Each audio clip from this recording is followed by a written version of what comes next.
तो हाजिर है सिने टेल्स की नई वीडियो नई अपडेट्स के साथ। लेकिन उसके पहले अगर आप फिल्मी प्रेम पे मेरी वीडियोस रेगुलरली देख रहे हैं लेकिन चैनल सब्सक्राइब नहीं किया अभी तक, यानी कि आप भी इन 75% लोगों में हो, तो कसम से बता रहा हूँ पाप लगेगा आपको। मतलब रेगुलर नहीं देख रहे हो वीडियोस तब तो समझ आता है कि भाई आपको वीडियो पसंद नहीं आती, लेकिन बिना सब्सक्राइब किए देखने में कौन सा मजा आता है यार।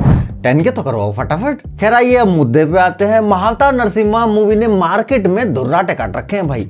ये फिल्म इंडिया की सबसे हाईएस्ट ग्रॉसिंग एनिमेटेड फिल्म बन चुकी है। इस मूवी ने अभी हाल ही में थिएटर्स में रिलीज हुई सभी मूवी के तो छक्के छुड़ाए ही हैं, लेकिन अभी तक की इंडिया में रिलीज हुई बड़ी बड़ी हॉलीवुड तक की एनिमेटेड मूवीज को भी बीट कर दिया है, जिनमें Spiderman across the Spider-Verse, Incredibles 2, kung फू पांडा 4, फ्रोजन 2 जैसी मूवीज शामिल हैं। मतलब महाअवतार नरसिम्हा ने इन सभी मूवीज के इंडियन कलेक्शन को पीछे छोड़ दिया है एंड ये 100 करोड़ क्लब में शामिल होने वाली इंडिया की पहली एनिमेटेड फिल्म बन गई है। वेल एक और अपडेट इस मूवी से है कि अभी 2-3 दिन से मार्केट में ये खबर चल रही थी कि इस मूवी के OTT राइट्स जियो हॉटस्टार ने खरीद लिए हैं एंड जल्दी ये फिल्म OTT रिलीज के लिए तैयार मिलेगी। लेकिन अब खुद मेकर्स ने ऑफिशियल हैंडल से ये अपडेट देके क्लियर कर दिया है कि अभी तक कोई भी OTT डील फाइनलाइज नहीं हुई है किसी भी प्लेटफॉर्म के साथ ही उन्होंने ये भी कहा कि जब तक खुद इनके ऑफिशियल हैंडल से ये अपडेट नहीं दी जाती कि ये फिल्म कहां आएगी, तब तक किसी भी अपडेट पे बिलीव ना किया जाए। अभी के लिए ये मूवी एक्सक्लूसिवली सिर्फ और सिर्फ थिएटर्स में ही अवेलेबल है एंड हो भी क्यों ना यार। मतलब जब मूवी इतना अच्छा परफॉर्म कर रही है, पैसा छाप रही है, तो ऑब्वियसली अभी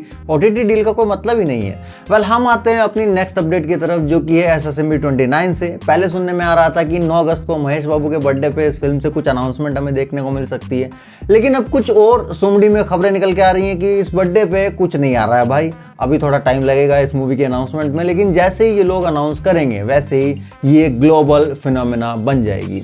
मतलब ऐसा लिटरली कहा गया है। ये कुछ रामायण के जैसा ही है। जैसे रामायण के मेकर्स ने भी कई सारी इंपॉर्टेंट डेट्स को मिस किया और हम आस लगाते रहे कि भाई इसका टीजर अब आएगा, लेकिन उन्होंने अनाउंसमेंट की तो मार्केट में बवाल मचा दिया।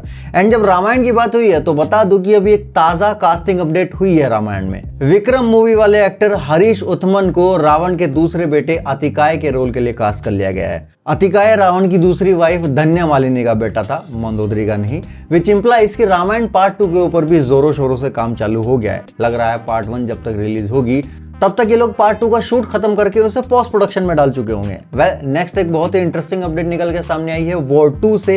एक तो इसका रन टाइम कंफर्म कर दिया गया है 2 घंटे 53 मिनट एंड इसको UA सर्टिफिकेशन मिला है, लेकिन एक ट्विस्ट के साथ इसके इस UA सर्टिफिकेशन में फिल्म का पोस्ट क्रेडिट सीन सर्टिफाइड नहीं है। मतलब उसको बाद में सर्टिफाई किया जाएगा। अभी तक वो सीन किसी को भी दिखाया नहीं गया है। डायरेक्टर साहब के अलावा कुछ गिने चुने स्टेक होल्डर्स ही उसके बारे में जानते हैं।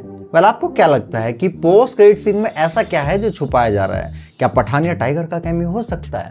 वेल अपना जवाब कमेंट्स में लिख डालो। हम बढ़ते हैं नेक्स्ट टॉपिक की तरफ, जो कि है कुली से। अब जब वॉर 2 की बात हुई है तो कुली पे भी बात करेंगे। हमने कुली का ट्रेलर देखा अभी एंड अकॉर्डिंग टू मूवी की हाइप, ट्रेलर के बाद अचानक से थोड़ा मार्केट ठंडा हो गया है इस मूवी के लिए। ऐसा मैं नहीं कह रहा हूँ, ऐसा कुछ फैंस बोल रहे हैं। अब वो वॉर 2 वाले गैंग के लोग हैं या कौन है मुझे नहीं पता। On a serious note, trailer release के बाद बहुत से लोगों की कंप्लेन आ रही है कि ट्रेलर मूवी की हाइप के हिसाब से अंडरवेलमिंग था, जिसके पीछे मुझे लगता है एक बड़ा कारण है जिस पे कोई बात नहीं कर रहा है। एक्चुअल में हमें पहले ये बता दिया गया था कि मूवी A रेटेड है, लेकिन ट्रेलर में ऐसा कुछ भी नहीं हमें देखने को मिला, एक सीन भी नहीं मिला। इवन UA सर्टिफिकेशन में भी थोड़ा बहुत तो खून खराबा दिखा दिया जाता है आजकल।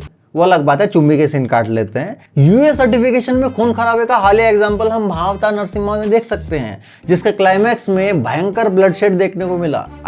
अभी तक लोगों को यकीन नहीं हो रहा है कि इसको UA सर्टिफिकेट मिल कैसा गया।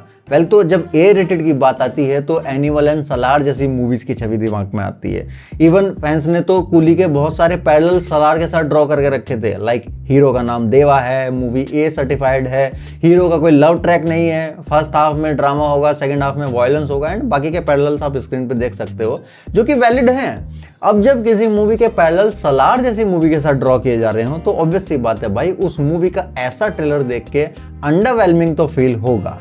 मतलब ट्रेलर में लोग ढूंढ रहे थे ब्लड शेड कि भाई A रेटिंग दी थी वो कहाँ है, बस उसी के चलते ये सब हो रहा है थोड़ा बहुत। खैर तो जो अपडेट निकल के सामने आई है उसके अकॉर्डिंग मूवी में कुछ ऐसे सीन्स हैं जिनको ब्लर करने के लिए कहा गया था CBFC के द्वारा, लेकिन डायरेक्टर साहब ने कहा उन सीन्स का इंपैक्ट ही खत्म हो जाएगा अगर उनको ब्लर कर दिया गया तो, इसलिए वायलेंस के साथ नो कॉम्प्रोमाइज। एंड ये भी कहा जा रहा है कि वो सीन काफी की प्लॉट पॉइंट को रिवील कर देते, इसलिए उनको ट्रेलर में नहीं डाला गया, जिसकी वजह से ट्रेलर का इम्पैक्ट कम हो गया। But it's okay in my opinion, अगर फिल्म में कुछ ऐसा सरप्राइजिंग एलिमेंट मिलता है, तगड़ी शॉक वैल्यू मिलती है, तो फैंस का वर्ड ऑफ माउथ काम करेगा एंड ये मूवी छा जाएगी। शायद यही डायरेक्टर साहब ने भी सोचा हो। खैर, इस मुद्दे पे जो भी आपकी राय है वो कमेंट्स में बता सकते हैं आप। हम आते हैं नेक्स्ट टॉपिक के ऊपर, जो कि है द राजा साहब मूवी से। अभी हाल ही में हमें इस मूवी से मालविका मोहनन का फर्स्ट लुक पोस्टर देखने को मिला उनके बर्थडे पे, लेकिन इस पोस्टर में एक चालाकी मेकर्स ने दिखाई हुई है, जिसको समझने के लिए हमें इसके पहले आए संजय दत्त के बर्थडे पोस्टर को देखना होगा। वेल, इन दोनों पोस्टर्स में सब चीजें अपनी अपनी जगह पे है, character, title and branding partner, सब कुछ। बस मालविका वाले पोस्टर से एक चीज मिसिंग है एंड वो है फिल्म की रिलीज डेट। संजय दत्त का पोस्टर आया था 29 जुलाई को और मालविका का पोस्टर आया 4 अगस्त को, यानी कि बीच के इन 5-6 दिनों में कुछ तो ऐसी प्लानिंग हुई है मेकर्स की, जिसकी वजह से ये डेट यहाँ से गायब है। यानी कि मोस्ट प्रोबेबली वो लोग अब सीरियसली जनवरी वाली रिलीज डेट कंसीडर कर रहे हैं। और एक इंटरेस्टिंग बात बताता हूँ, इस पोस्टर में श्रेयस मीडिया की ब्रांडिंग भी नहीं है, जो कि पिछले पोस्टर में थी, जस्ट डेट के नीचे। ऐसा नहीं है कि श्रेयस मीडिया अब मूवी के साथ नहीं जुड़ा हुआ है, वो अभी भी है, मेकर्स ने पोस्ट में उनको मेंशन किया हुआ है। फिर हुआ कुछ ऐसा होगा कि ये पोस्टर पहले बन गया होगा ऑब्वियसली, एंड यहाँ पे डेट होगी उसमें, लेकिन पोस्टर रिलीज के टाइम पे ये पार्ट रिमूव कर दिया गया पोस्टर से, एंड उसके साथ ही गलती से श्रेयस मीडिया का और एक और ब्रांडिंग वहां से रिमूव हो गई है। ये वाला हिस्सा खाली खाली लग रहा है पोस्टर का, मतलब कुछ तो खिचड़ी पक रही है मेकर्स के दिमाग में। खैर, तो ये थी अभी तक की सभी बड़ी अपडेट्स। तो अगर आपको वीडियो पसंद आई है तो भाई वीडियो को लाइक करो, हाइप करो, एंड हाँ 10K करवाओ यार फटाफट। मिलता है नेक्स्ट वीडियो में, तब तक के लिए सायोनारा।